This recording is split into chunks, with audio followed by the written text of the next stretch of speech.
You don't have to trim a cylinder on the wheel, but you can. And one of the advantages of trimming it on the wheel is that everything is nice and clean and symmetrical. One of the disadvantages, you gotta center it.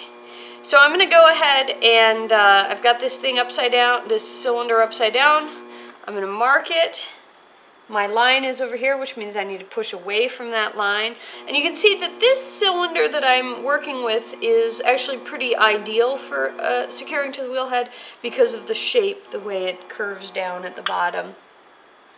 And that's going to allow me to attach it to the wheel head a little bit more easily. Any cylinder that you're working with, that has a nice flat floor that's not super thick, you're not going to trim a foot on.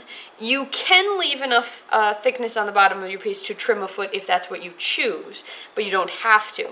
But any cylinder that you do, that you make that doesn't have a trimmed foot still needs to be cleaned up on the bottom. And that's just to keep it from being sharp, make it look nice, doesn't scratch the table, those sorts of things. So I'm just going to use the big loop tool to clean a little bit there, the edge of the loop tool over here, and if I want to, I can play around with the shape that I've got here.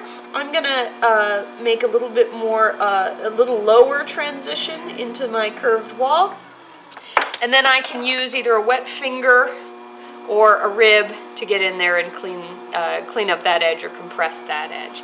That's all there is to it, other than getting my stamp on there. And this piece is already done. I'm also going to show you how, or you can see in another video, how to trim it off of the wheel.